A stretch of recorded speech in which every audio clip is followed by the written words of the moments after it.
lose a lot. So I need to know how to stop losing all this money. Okay, so you're profitable, but you lose a lot.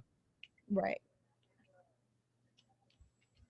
Normally, in what situation are you profitable? When I trade by myself, but usually when I listen to other people, that's when I lose You start a lot. losing. Okay. A lot of the times, it isn't that it's other people. Mm-hmm. It's that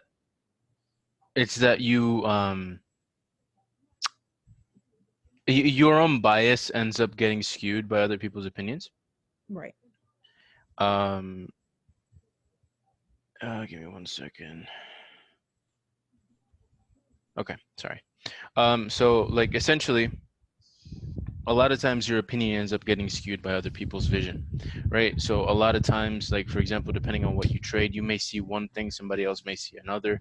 Maybe they give out their opinion, but they don't tell you that, their TP is like they're scalping and that their TP is like 10 pips away, and then you get swayed off of your position just Right. because of that person's comment, right? For example, that's what Leslie does. And like Richard Wyckoff, him, well, he's known by many names, but we call him Leslie. And he, a lot of times people will be like, oh, I want to sell this pair, and he'll tell you sell it. Or like he'll say, oh, I want to buy this pair, and he'll say buy it, add more lots. Or he'll be like, or you will literally tell him like, oh, I wanna like I went into this trade, right? Say I sold GU, and he said I just bought it. People know that he's a good trader, right? And when he says, "Oh, I bought this against you," you don't know if you're trading. You don't know if he's being serious or not. Mm-hmm. But he does this for a reason. He does this because you need to fortify your own sense of direction in the market. Because anywhere you look, your opinion can be swayed. So, Right. like for example, say if I go on Instagram and I look up hashtag NZDUSD, I will have a ton of different analysis from a ton of different people, half of them saying buy, half of them saying sell. Mm-hmm. And depending on what strategy you use, it may make sense. But the problem is, the problem is, how are you going to hold your own bias when everyone else is shoving their biases on you? Or like Right. Leslie is messing with your head, right? How are you going to do that? One thing that I do have to stress for you guys is proper lot sizes and proper risk management, because I am very, very proud that you made those, what was it, 10K? Mm-hmm. I'm very proud that you did that. But the trade could have just as easily gone the other way, and you would have lost that amount as well because your lot sizes were massive.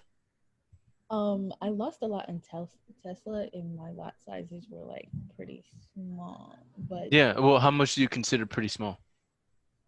probably really small for like a training account. How much was it? Point 35. 0.25?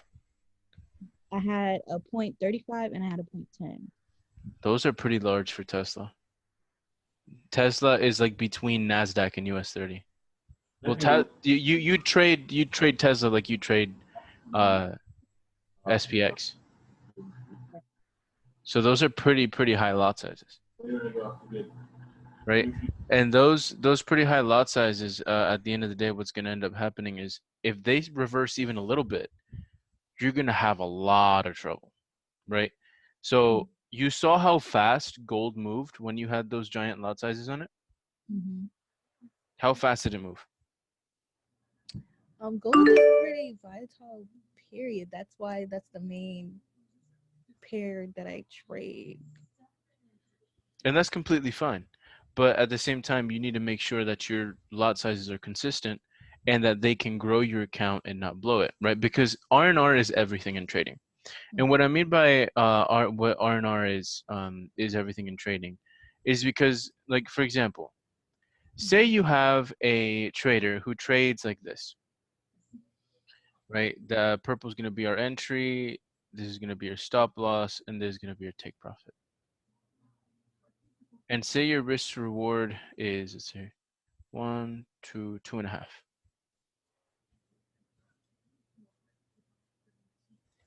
2.5. That color. 2.5, right? 2.5 risk to reward. What's going to end up happening?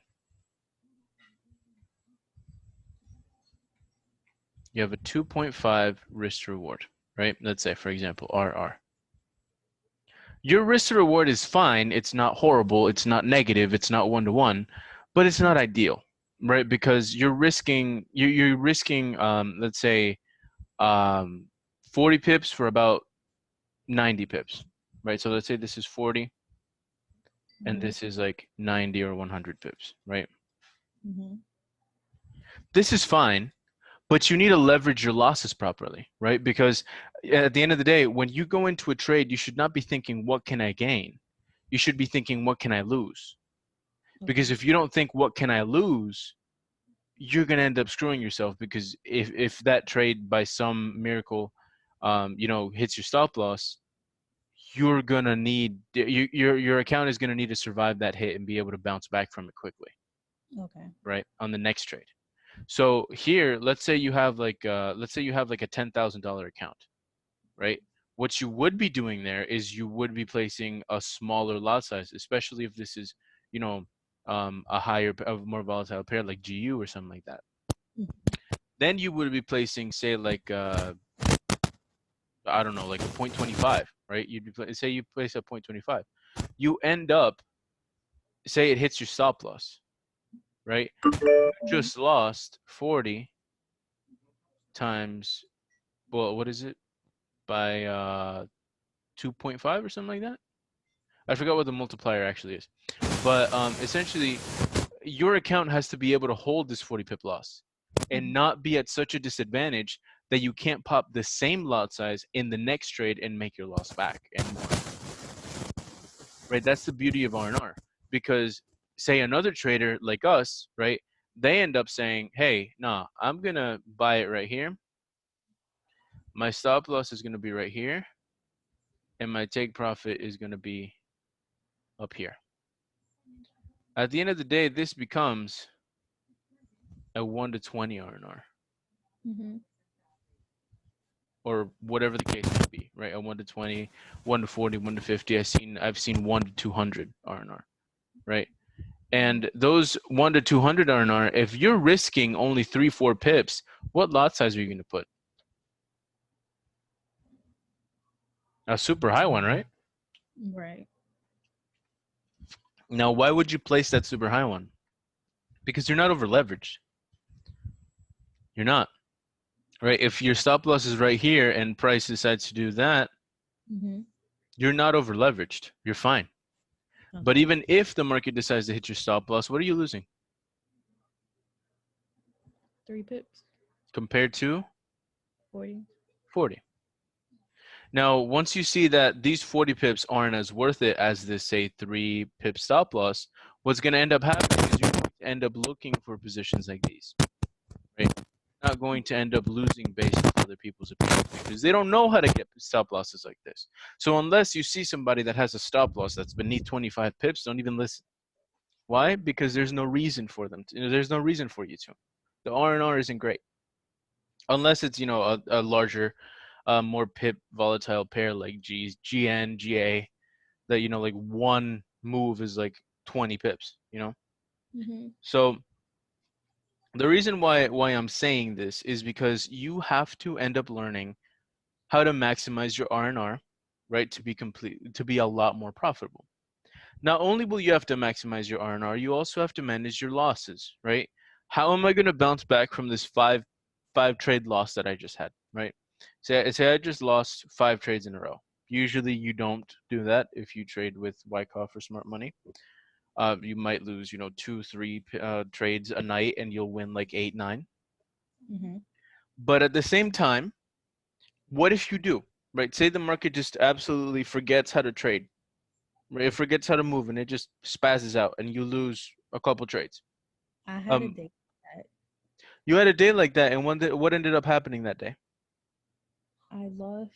Hold on, let me look in history. But it was probably like 7 trades in a row, if that.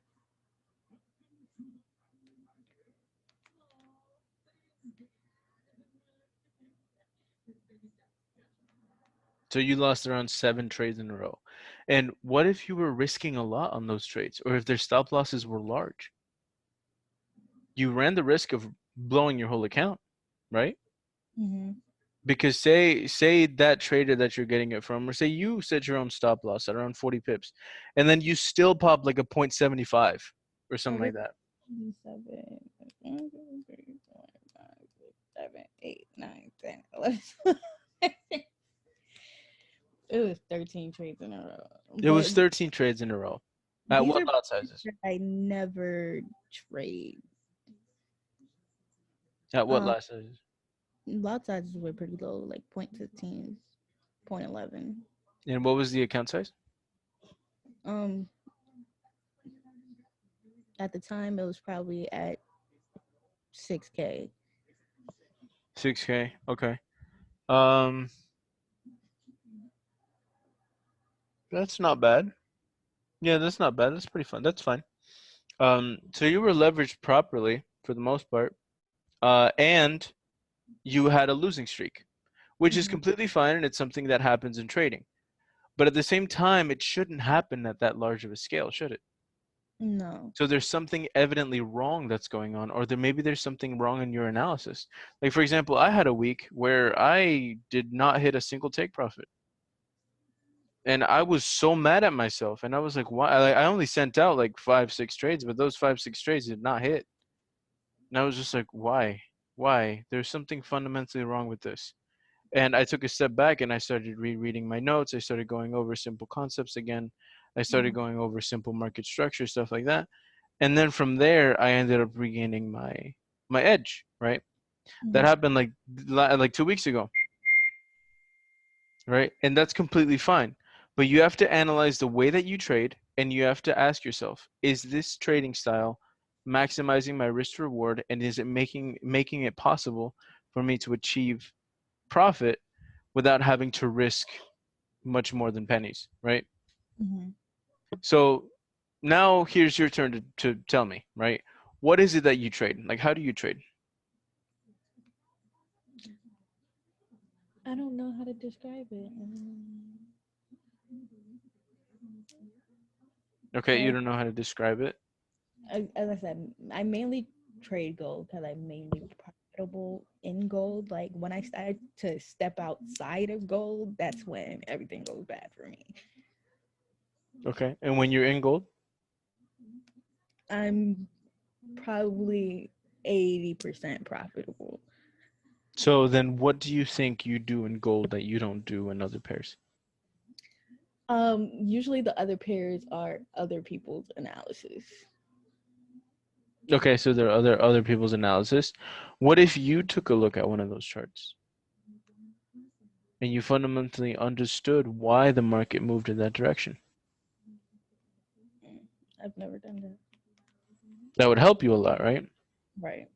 That would help because then now you understand why the market does something, or Mm-hmm. why it decides to, for example, why the market decided to reverse at that point compared to like a lower pattern or whatever, right? You will be able to decipher those things if you take a moment and you start looking at the whys, right? So, for example, say I lose a trade, Mm-hmm. and let's go to my screen. Let's go to my screen. Oh, wait, whoops. Where are you guys? Okay, give me 1 second. The chat just opened. I wish I was that profitable in gold. Yeah, man. Um, so let's go to Trading View, and let's say I pick a pair. Gold. Well, lucky for you, we had to go far and wide to find that one.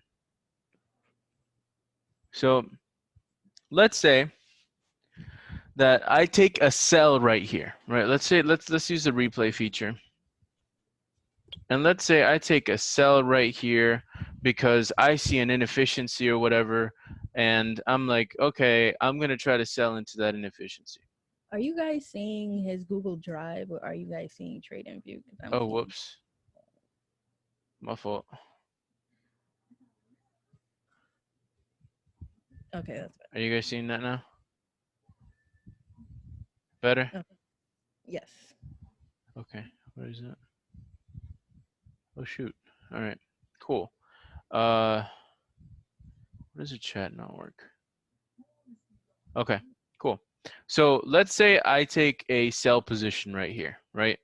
Mm-hmm. I put my stop loss behind this and whatever, right? Let's just say I do this because I'm a retail trader and I don't know what I'm doing, right? Okay. Or let's just say, or actually, you know what? Let's come up with a better analogy. That's another Let's thing. say, How huh? to do fibs. What? I don't know how to do fibs. That's fine. That's fine. We can get into that later. But let's say, for example, right now, I don't know exactly how market structure works. Mm-hmm. I know, the basics, and I want my mentor to show me what's going on, right? Okay. Let's say I take this sell here. Mm-hmm.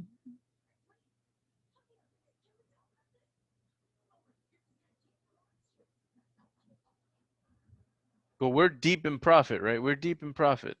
Mm-hmm. But what just happened here? A wig. A wick, right? A wick.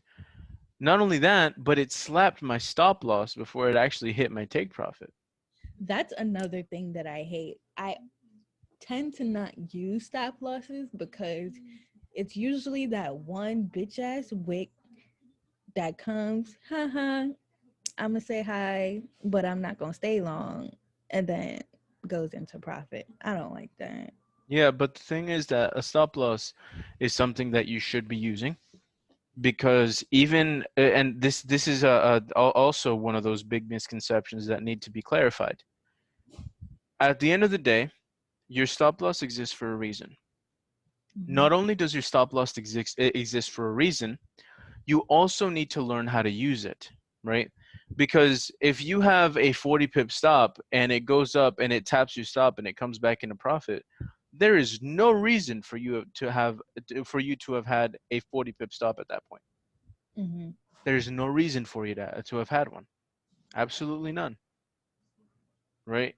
Now, now let's say that you have a 4 or 5 pip stop loss and it gets hit. Okay, you're out of the market until the market makes its move, which in this case could have saved you a ton of pips, Okay. right? So right here it wicks up, but then what are we actually wicking up into? That's the question. What are we actually wicking up into? So we end up wicking up to right here. What are we wicking up into?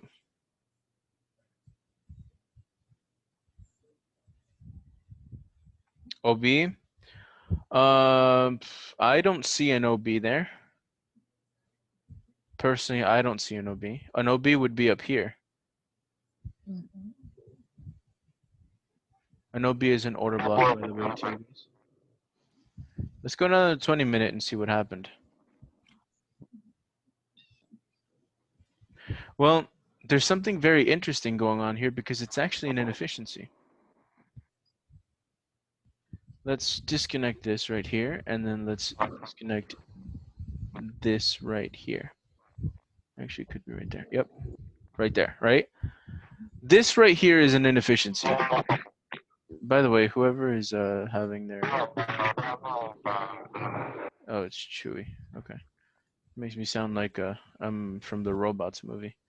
Um, So right here, we actually end up wicking into an inefficiency, right? Because right here we have a naked candle that Mm-hmm. hasn't been mitigated by everything on a big power move, right? On a big power move down.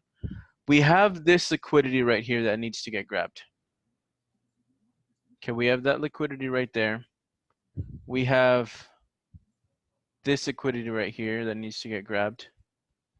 And we have this liquidity right here that needs to get grabbed, right? And all of these ended up getting grabbed. Grabbed right here.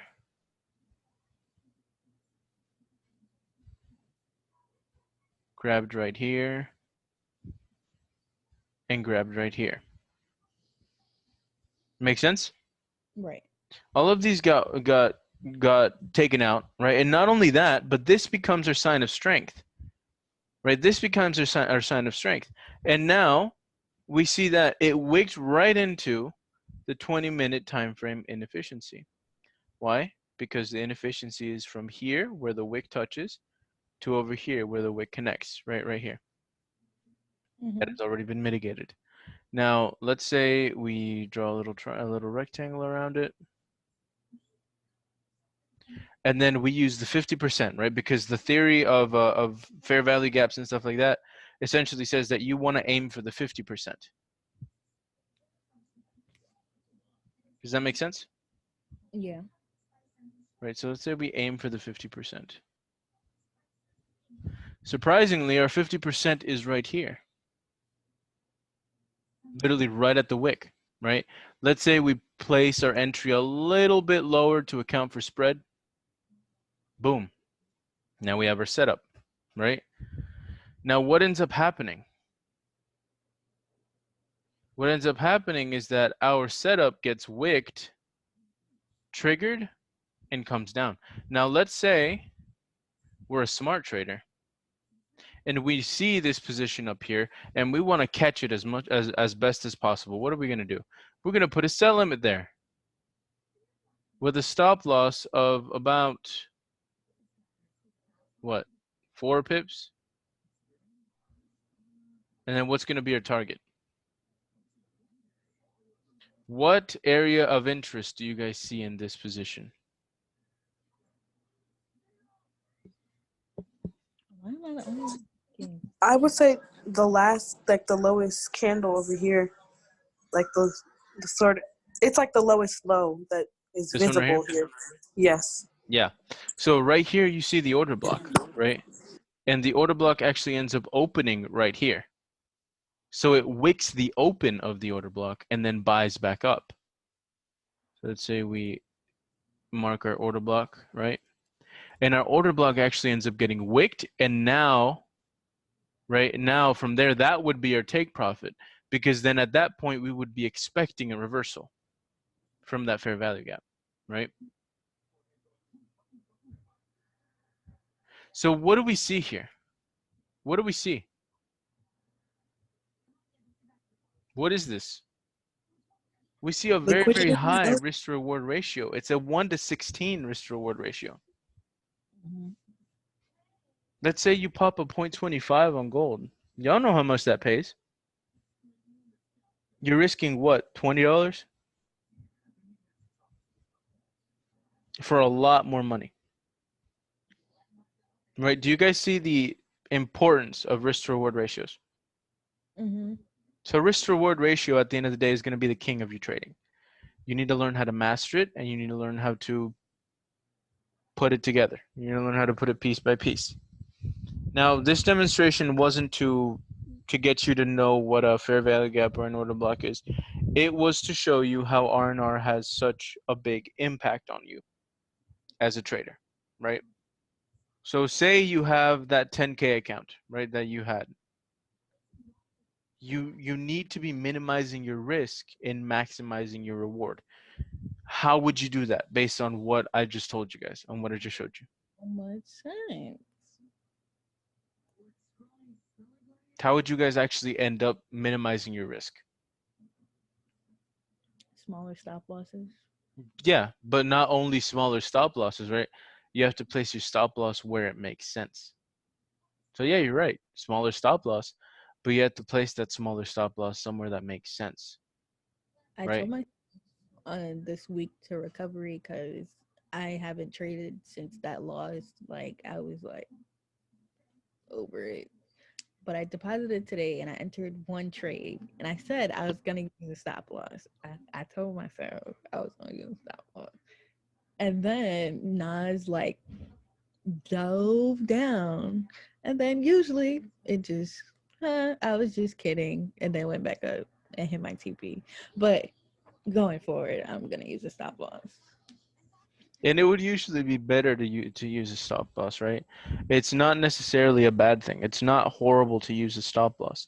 What you need to be doing with a stop loss is you need to be getting out of the action if it's not going on your way, and then maybe later looking for that reentry, right? Yeah, I think So an issue of mine. I'll literally watch a trade go bad and just be like, huh, if it blows, it blows. And it did. well, what are you changing by staring at the chart? I don't know because hopefully Does it make you feel better? no. It I'm makes you usually feel worse. I'm usually hoping for a reversal. Sometimes it reverses, sometimes it doesn't. Most of Right. So one of the biggest downfalls of any trader is that emotion. Well, is their emotion, right?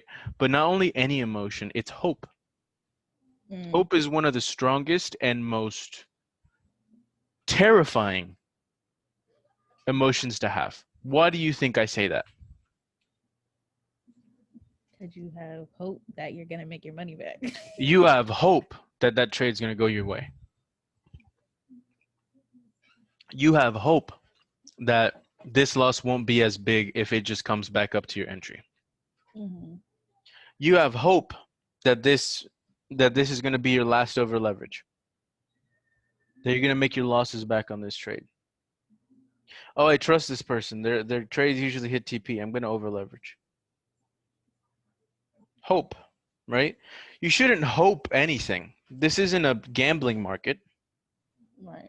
This is something that you need to be precise and intelligent about, right? So in this situation, I analyzed this position and I said, I see a fair value gap. I see 3 points of liquidity that need to be taken out. So I'm going to be expecting a push either to up here or to up here. I'm going to set one limit right there. Boom. My stop loss above it to once it filled the inefficiency. So if I get hit, if I get stopped out, I get stopped out. No big deal. But then I have another position right here that I say, okay, no problem. If I get stopped out there, then hey, I will just catch it up here. Because if I catch it up here, then I will be able to re-enter the trade with another position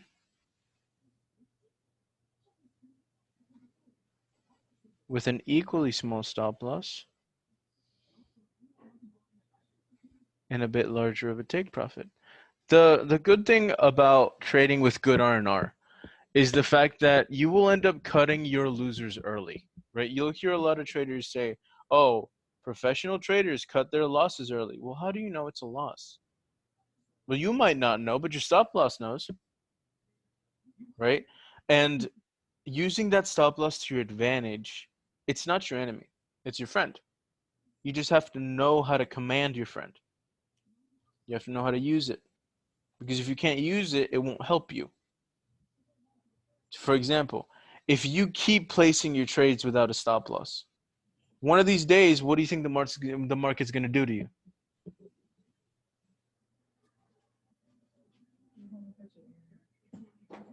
It's going to take your account again, right? Yeah. And if it takes your account again, then, oh well, what can you do? However, what you're going to be focusing on now is you're Mm-hmm. going to be focusing on becoming very precise with your trades. You're going to focus on making sure that you wield your stop loss correctly. Okay? Mm-hmm. So here's my suggestion. My suggestion is to look a little bit further than gold. Go to the minor crosses, meaning AUD, NZD, HF, NZD CAD, NZD JPY, stuff like that. Those are very good practice.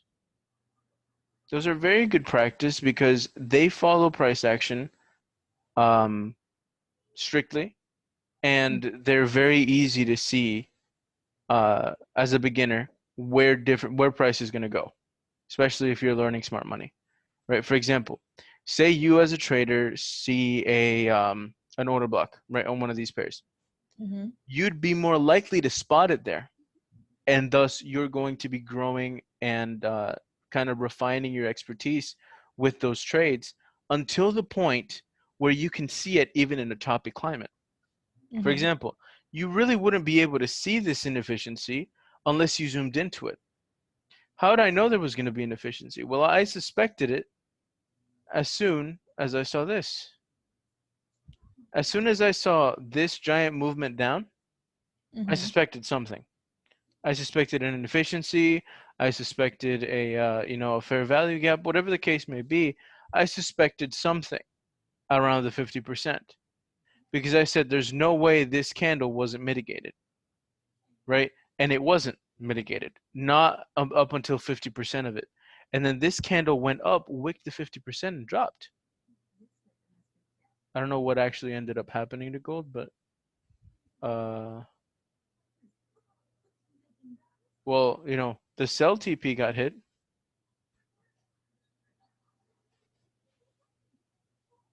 Right, the sell TP got hit, and then it bounced straight off of our order block. And what did it end up doing? It ended up buying, right to where a buy TP would have been. Right, so it wicked our order block. Small stop losses. Wield your stop loss correctly. How are you wielding your stop loss correctly in this position? Does the stop loss make sense to go behind the wicks? No, because there's liquidity behind this. Sorry, is it wise to put your stop loss at candle closure? No, it's not. Why is it not? Because of the fact that there is liquidity in those candles. And since there's liquidity in those candles, you genuinely do not want to get caught off guard by it. So you want to put it a little bit below that wick on an order block. Now, what ends up happening? The 50% of the order block ends up getting hit, triggered, and goes into a little bit of drawdown on a total drawdown of, what is that, 12 pips? Very low, right? And then it shoots off for what? For 50 pips, we could say, a couple. I don't really know how to read this ruler, but it should be like, like 50 something points, right? Mhm. Now, when you see this, and when you see how I caught both plays, Mhm. what crosses your mind? Like, what are you thinking?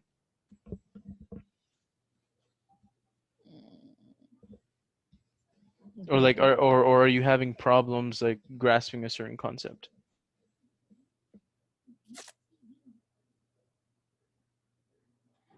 I'm having a problem grasping a lot.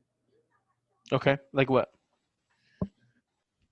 Order blocks, fair value gap, all of that. Okay, so kind of like the specialized terminology. Right. Okay, sure. I have a video on order blocks and liquidity. If you want to watch it, it's on my YouTube. It is the latest video that we've watched, that we've uploaded. Okay. Yeah, that one can help you a lot out with order blocks. Okay. Yeah. But essentially, what you want to aim for here, and what I was really going for, is that you have to learn how to be precise, and you have to learn how to be very consistent, right? Because say you want to have a normal day, that's fine. Get into, like, start trading around Asia, Tokyo. You can end up trading from around, say, 10 to 2, going to sleep, waking up at 7:30 to around 11, and trading that. And from there, you won't have to be glued to your screen at all times. You'll be able to do other things, right? Mhm. So this is the moment where I want everybody else in the audience, if they have any questions, to please ask them.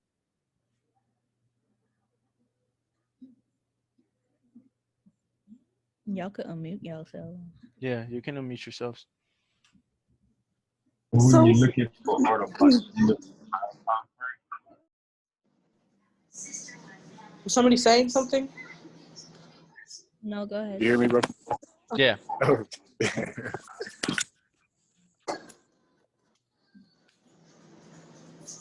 Okay, I'll somebody. go. I'll go if no one's going. Okay. I was saying. So what should we start with once we have that basic thing? What should we learn, like in an order or something else to like slowly develop our skills? What concept should we focus on? Can you repeat that one more time? What are like some of the more important concepts we can focus on in building our skills up? So essentially, you want to learn liquidity, right? Because liquidity ends up being the name of the game in the more advanced techniques. For example, say you're at the level that me and Y are at, right?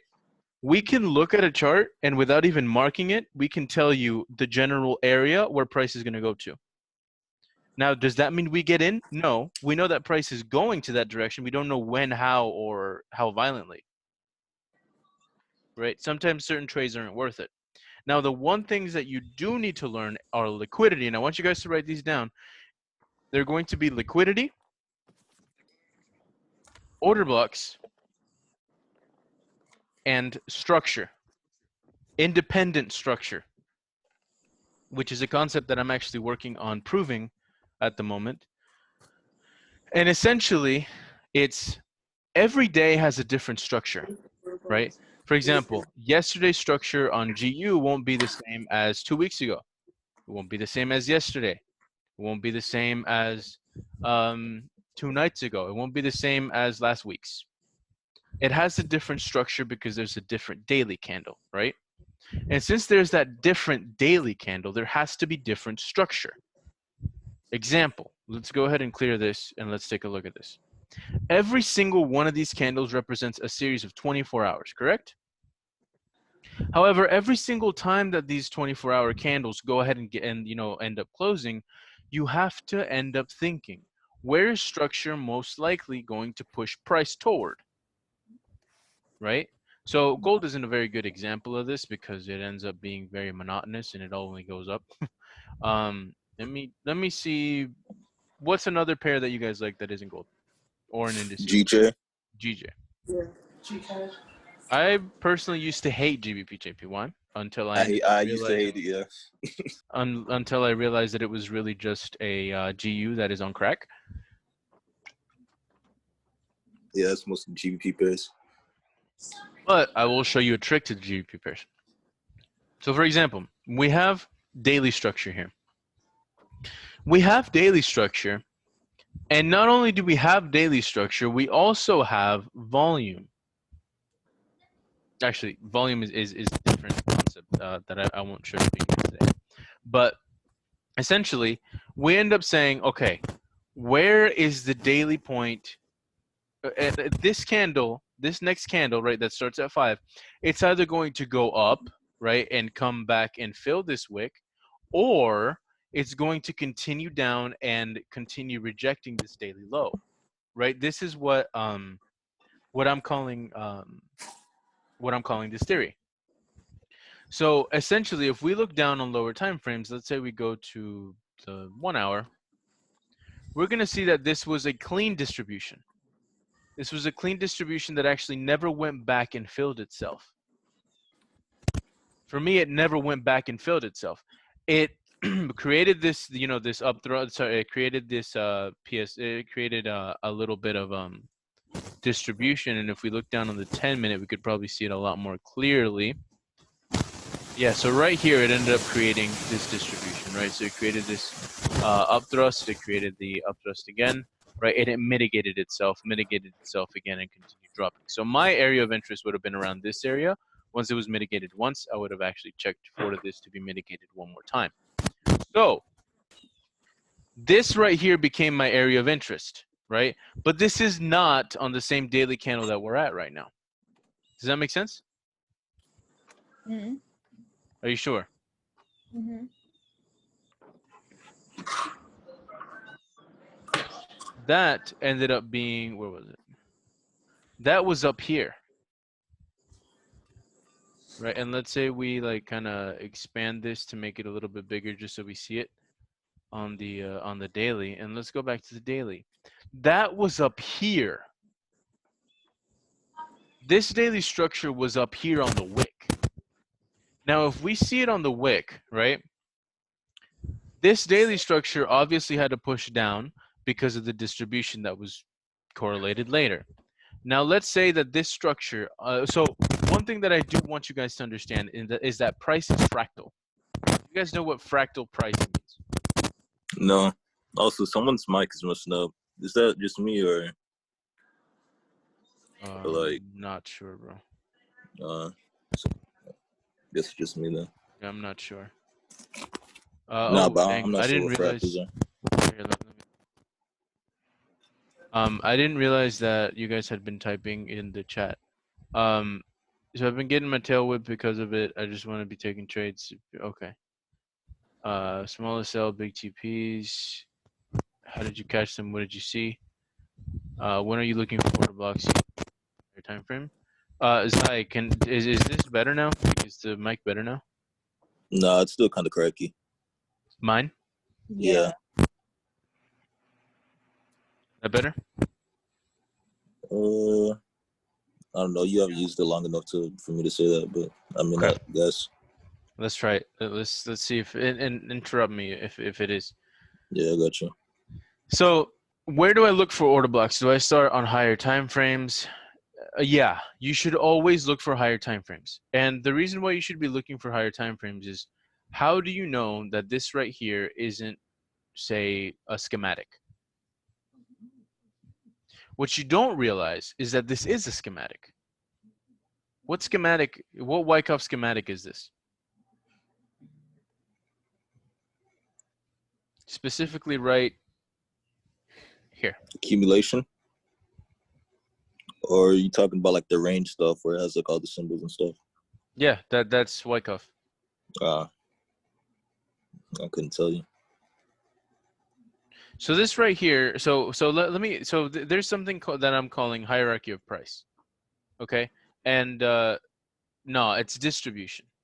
That's, oh, I didn't say it, but I was thinking it. I wasn't quite sure. Yeah, so you're right. It is distribution. Why? Because you have an upthrust that was mitigated, and then this upthrust was mitigated by its own order block. Right? So right here, usually I'm trying to simplify Wyckoff into a point where you don't have to mark it up. You just kind of have to see where price is going to. So this area right here would have been your area of interest center, right? Now, this upthrust was mitigated by this last point of supply, right? Or sorry, this test, you could say. And then the last points of supply ended up coming over. Now, this last point of supply would have been sniped off of this weekly order block, right? You connect the wicks, boom, weekly order block just got sniped, right? We go at it again from this angle, from the daily chart. And again, it would have been almost the exact same thing. If we fib it from, press Alt F, from the swing high to the swing low because it's in a downtrend, you would have hit your 886 or your 79, right? This is your kill zone. The perfect kill zone becomes your 886 and your 79, right? And this kill zone right here ends up getting hit about halfway, right? Now, what do you do if you don't see a specific area of interest here? You go lower. What is over here? Is there something over here? Well, there's a breaker, right? There's a small breaker right there. Let's look at it from the 4-hour perspective and see if we see anything. See, now here is something that I am looking for. I'm looking for this break in price right here. This break in price before the dip is what I was looking for. Now let's go back over and see if it would have missed. Nope, would have gotten sniped. Now let's say we go down to my favorite time frame, the 10-minute. What would we have seen? I got a question. Go ahead. So you're telling me at that point where it broke price at the order block, I'm pretty sure that's what it is.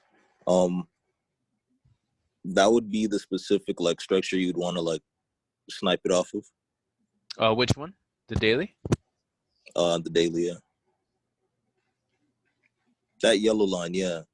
Where This you yellow wanted line. price to, yeah. Where Yeah. you wanted price to break off that specific structure on that order block. That would have been my area of interest. So I would have been looking for confirmation inside of that area of interest for two because reasons. that's the kill zone. Yeah. Not only is that the fib kill zone, but I also know that this was the previous high to a last point of supply, which was proven by our weekly time frame.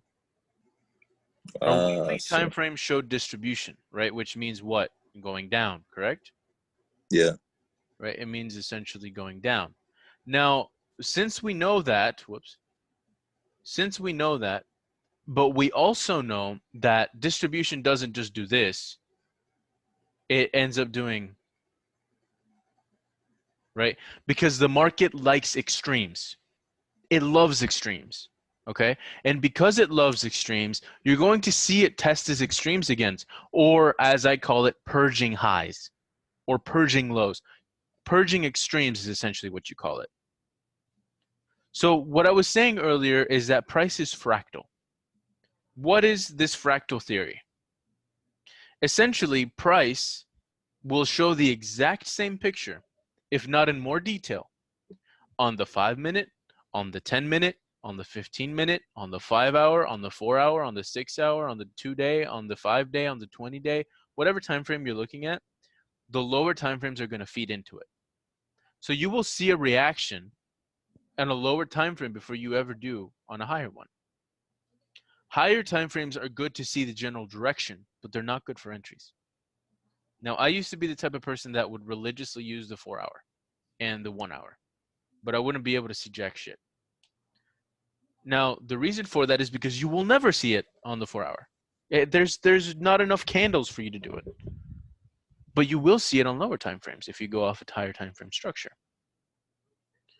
So let's end up saying, right, let's end up saying that we ended up seeing this position and we saw, hey, this is my area of interest right here. Since this is my area of interest, I'm going to be looking for a reaction. If we never would have gotten that reaction, what would have happened? What would we have done? If we would have never seen distribution on the 3-minute, on the 10-minute, what would we have done? Wouldn't have took the trade. You wouldn't have taken the trade because you don't have that confirmation. A lot of people wait for 7 different confirmations on 20 different indicators and for the stars to align for you to take a trade. That's ridiculous because you're never going to actually take that trade. And if you do take that trade, you've already missed 30, 40 pips. Doesn't make sense, does it? Since it doesn't make sense, what are you going to end up doing? You're going to end up looking for You're going to end up looking for a position where you, as a trader, will have enough confirmation for you to even consider that trade. Right? In this position, we know that until we see a reaction off of this, or until we see an equal and opposite reaction, meaning that we see accumulation to this, we are not going to stop falling. So what is our position so far? Our position right now is bearish. And you would have caught that off of the daily, right? Because of, first off, our kill zone right here, right? And you saw, what did you see? You ended up seeing, say you checked the 5-minute on the opening of that week, and you would have said, okay, let me analyze and look at this. All right. And let's see what time it actually happened. 7:40 p.m., 8 o'clock, 8:30. You guys know that I start looking at charts around 8:30. 8:30 p.m. to 10 p.m. and then from around 2 to around 3:30. Now this Asia kill zone, what ends up happening here? This 8:30 kill zone, 8:30 right here. I would have gotten on the charts right here. Whoops. I would have gotten on the charts right there. Right at this point, at this candle opening. What would I have seen? Well, I would have waited for some type of distribution. What ends up happening? It ends up dropping. It ends up reacting, right? It ends up dropping, reacting, dropping again. At this break of structure, I would have said, okay, let's fib it from up here.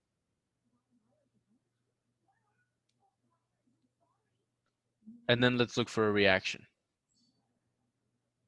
What ends up happening? What ends up getting hit? Goes to the kill zone, 70%. Goes to the 79%. 79%, yeah. Right, it ends up going to the 79%. Now it ends up going to the 79, and what would have been our position in this case? Our position would have been short, right? Right at the 79. Calculate for spread, so a little bit lower. Your stop could have been at the 1.1. I would have put mine at the 1 because if it holds this high, you know that this is a true UTAD or upthrust, right? It would have been a true upthrust or true change of position is what I'm going to call it. A true change of trend or position, right? And your first take profit would have been at the 0, but we don't aim for lower pips. So we're going to go all the way to our 2. And what would have been our risk reward? Our risk reward ends up being 1 to 15. 8 pip stop loss, right? For a very, very nice take profit. Now, not only that, but if you would have gone off of your structure and you would have said, hey, if it breaks this candle, it's not a true high, you could have actually lowered your stop loss to around 4 pips, and you could have gotten a 1 to 27 risk reward. Now, that, of course, takes a lot more monitoring, but it would have been something that I could have done, that you could have done hypothetically. All on lower time frames because you understand higher time frame confluence.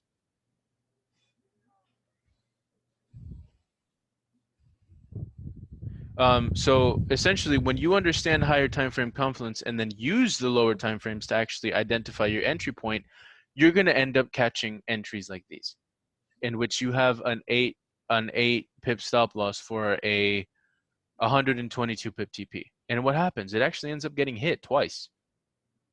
Gets hit again. So that's how you would use the Fibonacci, pretty much. Yeah. This is how I was taught to use it, and that is how I continue to use it. I don't take credit for that Fibonacci position. So pretty much while using Wyckoff, we would use a 79% to 86%. 88%. Is it 88.6. Yeah. 88.6, yeah. So let's recap this trade. Essentially, we looked at the weekly, and we said, what do we see on the weekly? Is there anything interesting on the weekly? Is there even anything relevant on the weekly? Is there something that we need to have on the weekly? And what did we actually end up seeing? Your weekly screen is not loaded. Yeah, I know. It's like it's bugging out. Give it 1 second. Gotcha. But from what we remember, what did we see on the weekly screen? You saw a distribution. You saw distribution. Now you saw it also start to come back up to its upthrust after to its last point of supply. What ended up happening at that point? The high was used as resistance, or pretty much. The high was used as an order block, right? Yeah. The high was used as a point of structure, right? That's what I'm going to call them from now on. Point of structure. You also saw this sign of weakness. This sign of weakness should have said to you, hey, price kind of wants to go back there, right? Price wants to go back there. Why does price want to go back there? Because price usually wants to fill itself in. Prices are a lot like cells, right? So in biology, you're taught that a cell wants to maintain equilibrium, right? Because if there's too much water, it expels water from its system to try to keep itself in balance. It's the exact same thing with price.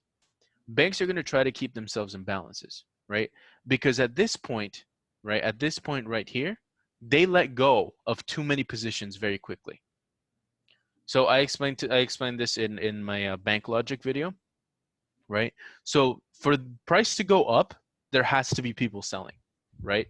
So since there has to be people selling, what are we going to look for, right? They have to come back and mitigate these positions, but they also have to be buying at these positions.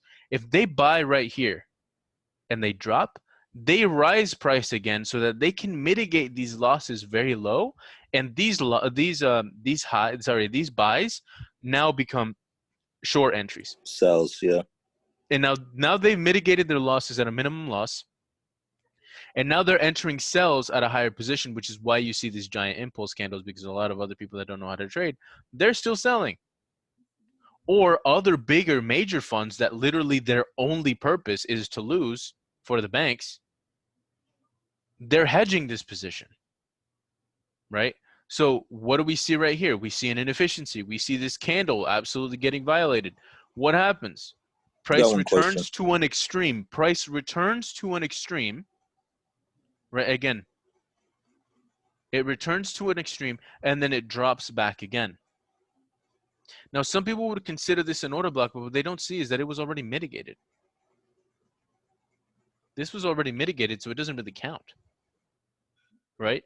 So now you filled in this wick, cool, but you also completed the distribution schematic.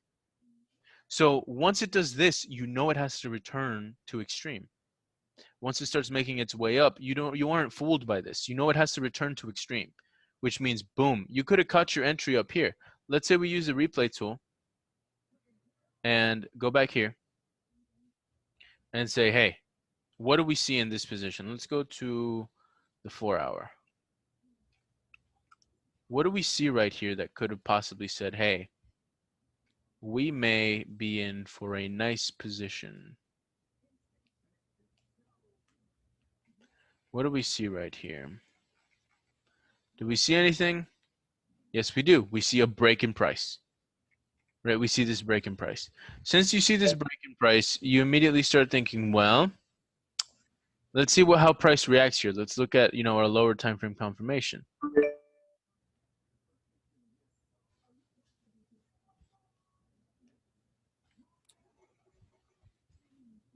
Breaks price, comes back to it.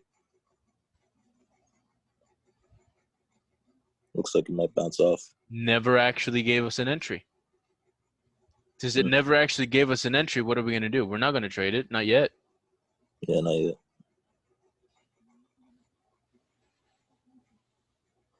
Ooh, and you just missed out on what? A giant explosion in price. Now, this giant explosion in price never gave you an entry for short right there. A lot of people would have been selling it, but you wouldn't have. Why wouldn't have you been selling it? Because price never actually gave you that entry. It never gave you a safe confirmation. Now let's see what actually happened up here that caused this reaction.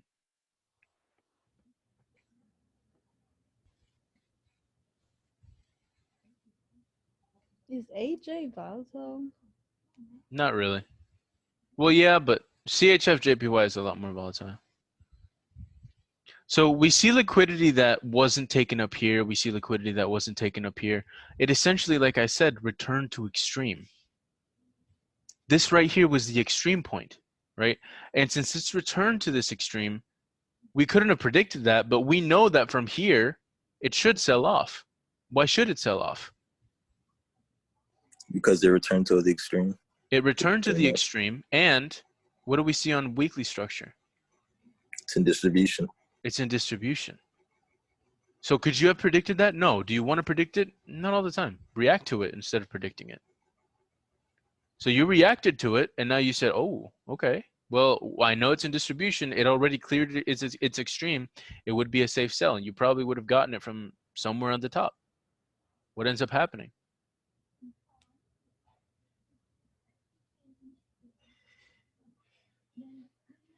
Now, what do you think banks actually return to this extreme up there? You said, why do you think they do that? Yeah, why do you think they return to that? To mitigate their losses. Based off of the laws of supply and demand that I just gave you guys. To mitigate their losses. To mitigate their losses and also add different positions. Add different positions, yeah. Right? So when you end up looking at this, what do you end up seeing? You know that banks have positions right here since of this consolidation. You know they have positions there for both a buy and sell. They took their profit off most of their sells here. That's why price skyrocketed. But they still have the buys up here, right? That they need to mitigate their losses for. They wick it real quick. They close in, a little bit of profit or at break even, and boom, they pop in some more sells. They have to pop in a lot of buys too, but they pop in a lot more sells, right? Again, their risk to reward is everything. They're only popping, say, 200 million lots in buys, and they're popping, say, how much did I say? 200 million lots. Let's say they pop 800 million lots, 3 times on sells.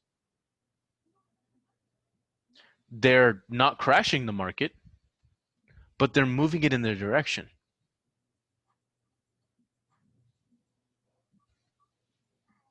Now we see consolidation here, completely fine.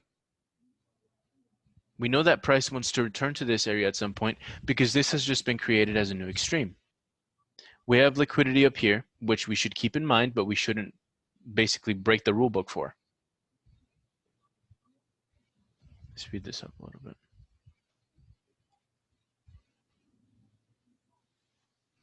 Cool. Now we see this position ending up right here. We have multiple inefficiencies. When we see these Yeah, it multiple looks like a few inefficiencies, imbalances. right, these imbalances need to be filled, right? Price likes to return to origin, which means, cool, we want to return it to origin. But at the same time, we also need price to end up giving us a position, right? So it ended up going down, breaking its low, completely fine. That's what distribution does, right? Now it ends up coming back up to fill these imbalances. Now it comes back up to fill these imbalances. And once we see this pivot in price, where should we be targeting? 78%. Wait, isn't it 79%? It's 79 to 886. But more importantly than that, that's just an added confluence. What we should be looking at is we should be looking at our extremes. Right? Right. Use that high as a structure point. Use that high as a structure point, correct.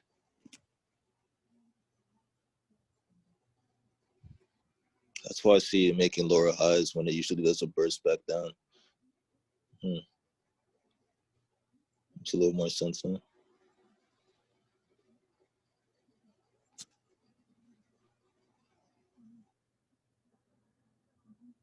Now keep in mind, we're trading off the weekly time frame. We're not going to get moves every single day.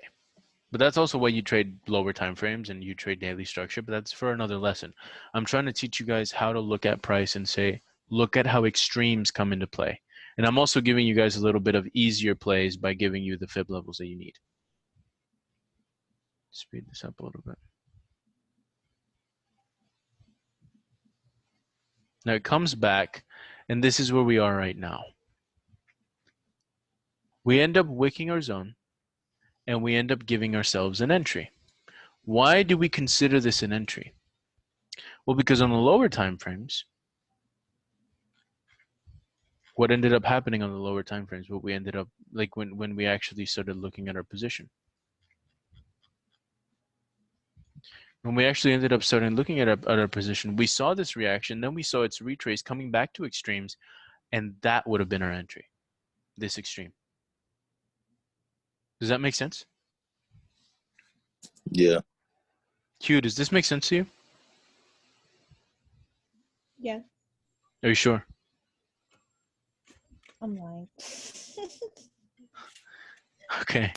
Where am I losing you? I think it's all the lines. It's just confusing. So listen, you don't need to even have these lines here. They're just for me to reference where price was and is. They're kind of like landmarks, right? You don't need them. They don't mean anything. Okay. They only meant the date. Like I was looking at what time it was, and I was looking at where price was in the past, right? That's really all. I was just using them as a point of reference. They don't mean anything. Okay. So let's say, right, that we look at the daily, at the weekly, sorry, and we see this distribution schematic. Later, I can teach you what distribution looks like, right? But let's just say a downtrend. Let's keep it simple, a downtrend. I just taught you a theory, right, that has been proven that price likes to return to extremes. Since price likes to return to extremes, what ends up happening here? Where should our target be? At around extremes, right? Now, using our fib, do you know how to use your fib? I told you I don't know how to use fib. Oh, my fault. So essentially what you want to end up doing is your fib will look something like this, right? Your settings will look something like this. How you use your fib is very simple. You end up taking your fib, right? And you say, like, say there's a structural high and there's a structural low. Say there's a high right here and there's a low right here. And let's say price is moving in this direction, right? It's starting to move down, right? Price has returned, it failed to make a higher high. Let's say it does some like this, right? You end up placing your fib from the high, right? You end up placing your high from the high all the way to the low, Makes right sense. there, right? And that high, the position that you end up wanting to look for will be between your 886 and your 79. Usually it'll wick the 79 or it'll go deeper, right? But if it's true, it won't go past the 886, but your stop losses just for safety purpose are at the 1. If it's a true position, it will never go past the 1, right? So this is the area where you would like to hunt, right? This is where you're going to aim your scope, but your eyes are going to be focused around where price was right here, what it did right there, and how it could possibly affect price right here. Does that make sense? Mm-hmm. So do you want these levels, by the way? Sure. Let me go through. So you guys can take a screenshot of my levels.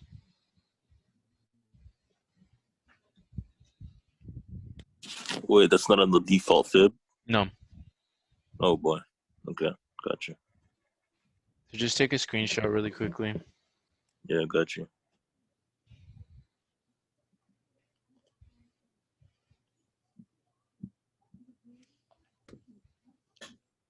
Yo, James, could you go back to to I think it was you're on it right now, the week. So you notice how you pointed out distribution, and then you said that candle after you exit distribution and it mitigates to the bottom, that's not considered an order block. Why is that? Which one? Oh, that was right here. Yeah. Yeah. So it's not considered an order block out here. The reason for that is very simple. It's because one, you usually don't want to look for bullish order blocks if you're in a downtrend or after distribution. Usually that doesn't work, Okay. right? Second off, it was already mitigated here. I see what you're saying. Okay. You see how this order block launches off and then mitigates itself? Okay, that makes sense. Sometimes order blocks mitigate themselves. That's why I didn't want to take the trade off of this right here. I wanted to take it off of this right here because this order block mitigated itself and dropped. Oh, so there's no reason for banks to come back here. Could they? Yeah, if they want to in the future. But there's not necessarily anything there left. This mitigated this. So this no longer needs to be mitigated because this was already mitigated by this candle right here. Oh, okay. So you're saying that previous move that you didn't want to look at, that order block, that mitigated that previous extreme. Yes. And then that where you have the zone right now, that mitigated the previous order block, and that was an indication to look for. Essentially, yep. Okay. Yep. Okay. So you're telling me all of this is just price mitigating price for other entries? Yes. That's exactly what trading is. All right. That makes sense. Makes a lot more sense. That's literally exactly what it is. Like, I couldn't have said it better. It's a game of liquidity trying to mitigate itself. It's literally just liquidity trying to mitigate itself and mitigate itself again, mitigate itself again, mitigate itself again, mitigate itself again. All it is.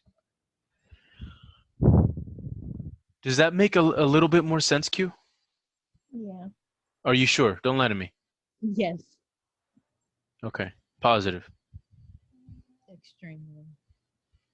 Are you sure? Yeah. Okay. So that's essentially what I wanted to show you guys today. I wanted to show you guys the theory of market extremes, and I also wanted to show you guys how basic market structure can take you a very, very long way. And that's something that I want you guys to focus on.